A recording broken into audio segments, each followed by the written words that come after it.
तो अब तो इसको पूरा पक्का बना दिया है और उसी के साथ यहाँ पे जो है मार्बल का जो पत्थर है वो बिछवा दिया गया है। आगे आप देख सकते हो सुंदर प्रतिमाएं बनी हुई हैं और पास ये चारों तरफ गोपियां हैं। तो देख सकते हो आप, बहुत ही अच्छा लग रहा है, बहुत ही सुंदर दृश्य है। तो ये है कमल का पेड़। कमल का जो फूल होता है उसका जो बेल वगैरह है वो लगी हुई है। और जो कमल का तो श्री कृष्ण जी ने जो अपनी बांसुरी है उससे इस कुंड को खोदा था, जैसा कि मंदिर प्रशासन ने हमें बताया है। और यहाँ से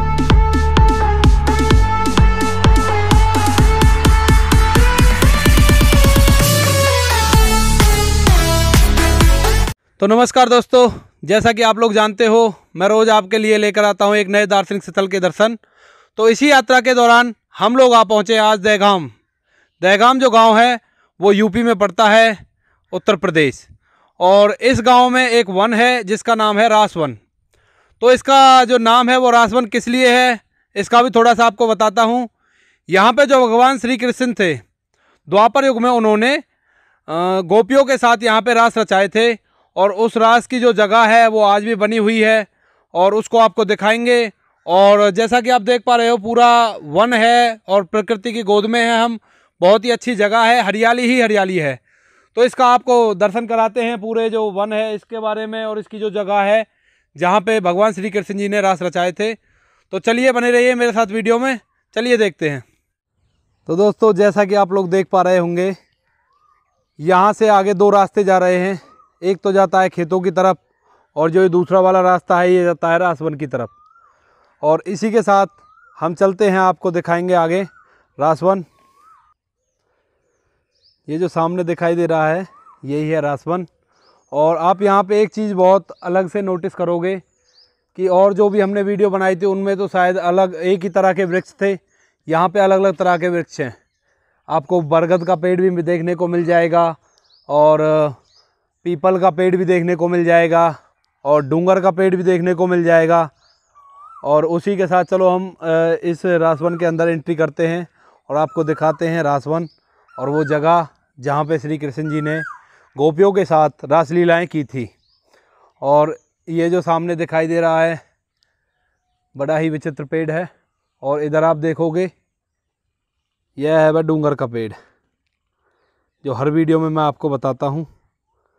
और इसके साथ एक बार आपको चारों तरफ से दिखाने की कोशिश करूँगा।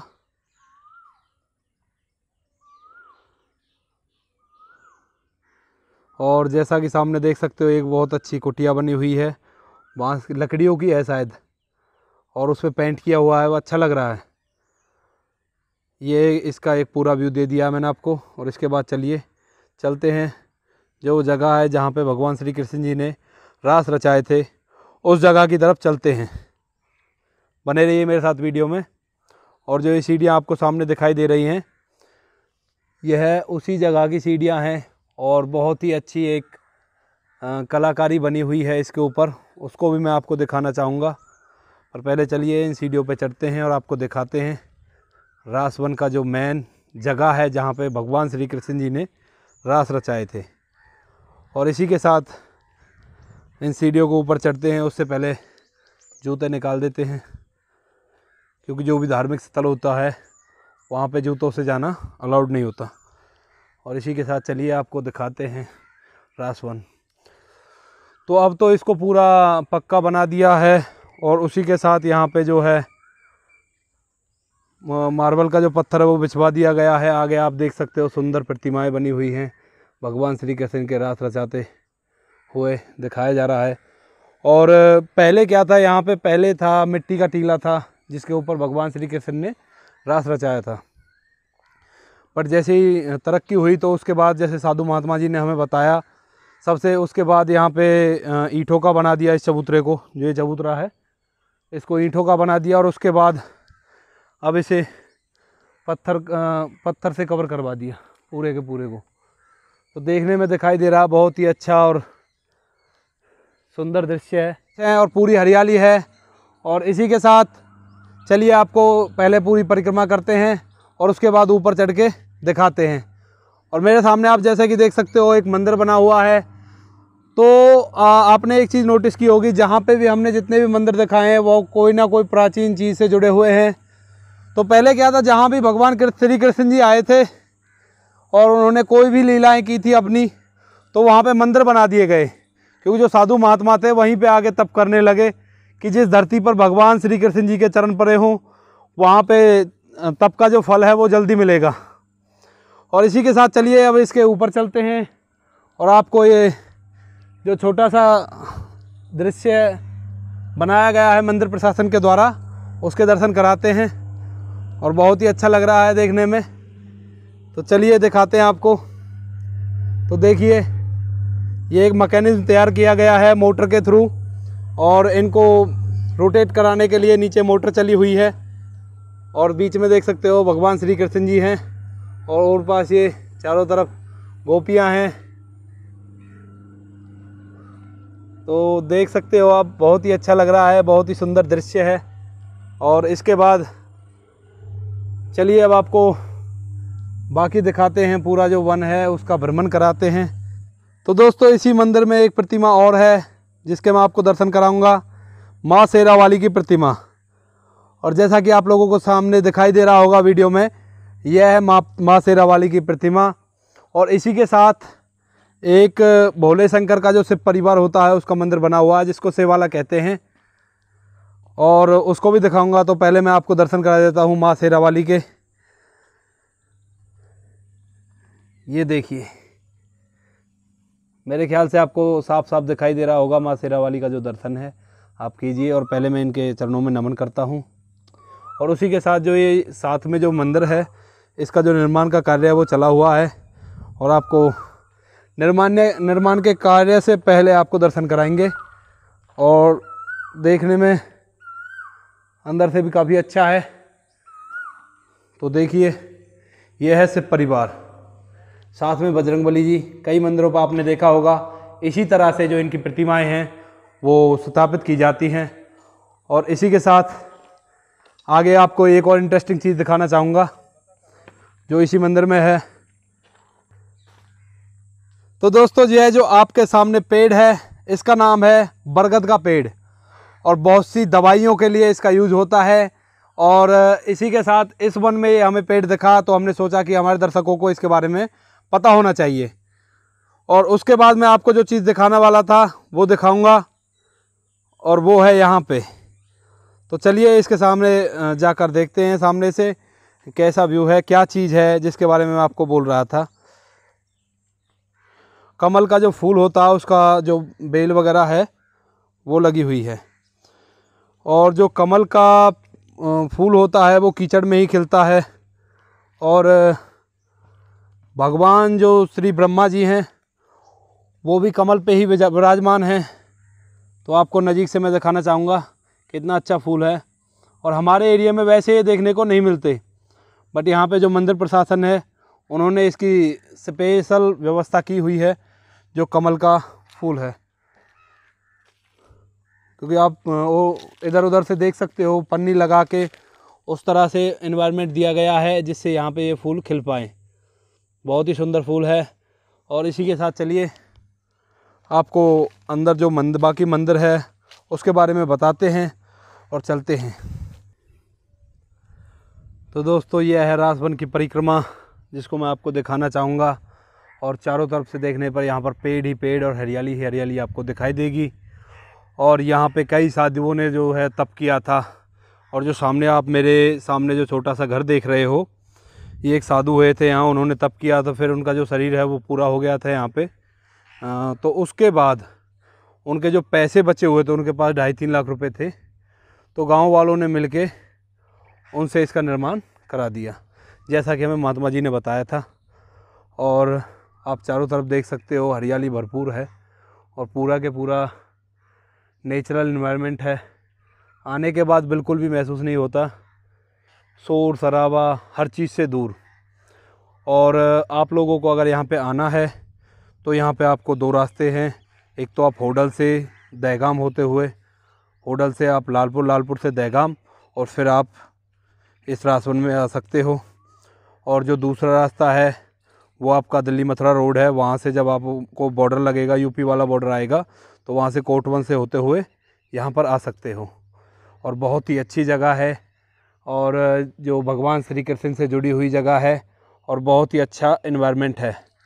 और यहाँ पे कई पक्षियों की आवाज़ें गूंजती हैं और बहुत सारी प्रतिमाएं बनी हुई हैं। तो ये रहे वो साधु महात्मा के चरण पग चिन्ह, जिनका मैंने अभी आपको बताया था कि गांव वालों ने मिलकर इनका जो पैसे थे उनसे इस भवन का निर्माण किया था। तो ये उनके पग चिन्ह हैं और ये वह भवन है जो साधु महात्मा का बनाया गया था। तो ये जो आपका रासवन है पैगांव में पड़ता है और इसका जो इतिहास है लगभग द्वापर युग का है। द्वापर युग बोले तो लगभग 5000 साल पुराना इतिहास। तो 5000 साल पुराना इतिहास है। उस टाइम पे यहाँ पर भगवान श्री कृष्ण जी आए थे और गोपियों के साथ रास लीलाएँ की थी यहाँ पे। वो जो सामने दिखाई दे रहा, मैं एक बार जूम करूँगा, वहाँ पे जूम करके आपको दिखाऊंगा। ये है रासवन। जो मूर्तियाँ हैं, जो इसमें प्रतिमाएं बनाई हुई हैं, वो अब भी गोल गोल घूम रही हैं। तो दोस्तों अब मैं दिखाना चाहूँगा आप लोगों को जो यहाँ पे एक कुंड है और उस कुंड के पीछे बड़ी ही विचित्र कहानी है, उसको भी आपको बताना चाहूँगा। और पहले मैं आपको दिखाता हूँ कुंड। जो आप लोग मेरे सामने वीडियो में देख रहे हो, यह है वह कुंड। और इस कुंड को दही कुंड कहा जाता है और रास कुंड भी कहा जाता है। अब दही कुंड इसको क्यों कहा जाता है, इसको अभी मैं आपको बताऊंगा। रास कुंड क्यों कहा जाता है, इसको भी बताऊंगा। रास कुंड इसलिए कहा जाता है क्योंकि ये रास वन में है, तो इसलिए रास कुंड कहा जाता है इसको। और दही कुंड इसको इसलिए कहा जाता है क्योंकि जो भगवान श्री कृष्ण जी यहाँ पे रास रचा रहे थे गोपियों के साथ, तो गोपियों ने बोला कि कान्हा हमें प्यास लगी है। तो श्री कृष्ण जी ने जो अपनी बांसुरी है उससे इस कुंड को खोदा था, जैसा कि मंदिर प्रशासन ने हमें बताया है, और यहाँ से उनको पानी पिलाया था। और जैसा कि उन्होंने बताया कि इसके साइड में एक और कुंड बना हुआ है, वो सामने आप देख रहे हो। और उस कुंड में बताया था कि मंदिर प्रशासन ने बताया था कि उसमें ऐसे ही खोद के और दही निकाली थी। और इसी के साथ मैं आपको पूरा जो दही को, ये जो कुंड है दही कुंड बोलते हैं जिसको, उसका अवलोकन कराते हैं। और इसके बाद मैं आपको दिखाऊंगा कुआं। तो दोस्तों यह है वह कुआं जो हमें महाराज जी ने बताया था कि इसका मुझे यही नहीं पता ये कितना पुराना है। और यहाँ के जो लोगों से भी पूछा कि ये कितना पुराना है, तो उन्होंने भी बताया कि हमें इसका पता नहीं है। तो आपको देखने में यह नया लग रहा होगा। तो महाराज जी ने हमें बताया था इसका जो पुनर्निर्माण मैंने ही कराया था। तो इसमें लिखा हुआ है द्वापर युग का गोपी कुआं। तो लिखा तो ऐसे ही है और मंदिर प्रशासन ने बताया है कि इसका जो पुनर्निर्माण है हमने ही कराया है। और आगे आप देखोगे बहुत ही अच्छा बगीचा है जिसका मैं आपको पूरा व्यू दिखाना चाहूँगा। और पूरे पेड़ ही पेड़ और बहुत ही अच्छी हरियाली है। और इसी के साथ अब चलते हैं, जो साधु महात्मा जी है उनसे बातें करेंगे और इस मंदिर के बारे में और कुछ जानने की कोशिश करेंगे। तो दोस्तों जैसा कि आपने पहले वीडियो में देखा, हमने पूरे जो रासवन है उसके आपको दर्शन कराए। और उसके बाद जो हमारे यहाँ के श्री महंत जी हैं, हम उनसे रासवन के बारे में कुछ और प्राचीन बातें जानने की कोशिश करेंगे। तो सबसे पहले हम बाबा का आशीर्वाद लेते हैं। तो बाबा चरण स्पर्श करते हैं। तो बाबा रासवन के बारे में कुछ बताएं, जो इसका प्राचीन इतिहास है वो क्या है? प्राचीन इतिहास तो यही है कि यहाँ भगवान कृष्ण ने ये रासलीला किया है। अच्छा। शरद पूर्णिमा को सबसे प्रथम, उसके बाद फिर और दूसरी जगह किए। और ये कि ये प्राचीन कुआं है, पता नहीं कब का है। अच्छा। यह कि उन्हीं के समय का कि कब का भगवान जाने। और ये यहाँ सब लोग आते हैं दर्शन करने के लिए। मुख्य अधिकांश आते हैं शनिवार के दिन। अच्छा जी। शनिवार को यहाँ आते हैं और यहाँ अक्सर भंडारे होते रहते हैं, गांव के दूसरी जगह के करते रहते हैं। यही है सब यहाँ का। और तो देख लिए आप सब लोग। हाँ। कि क्या है। तो जैसा कि महाराज जी ने हमें बताया कि यहाँ पे मोस्टली जो लोग हैं पूजा करने के लिए आते हैं शनिवार के दिन। और जो कुआं है उसका मैंने वीडियो में भी आपको दिखाया था कि महाराज जी ने हमें पहले भी बताया था कि जो ये कुआं है इसका यही नहीं पता किस टाइम का है, ये कितना पुराना है। और फिलहाल जो उसका पुनर्निर्माण महाराज जी ने करवाया था। और इसी के साथ दोस्तों मैं अपनी वीडियो को यहाँ पे समाप्त करना चाहूँगा। तो धन्यवाद। हमारे चैनल को लाइक करें, शेयर करें, सब्सक्राइब करें।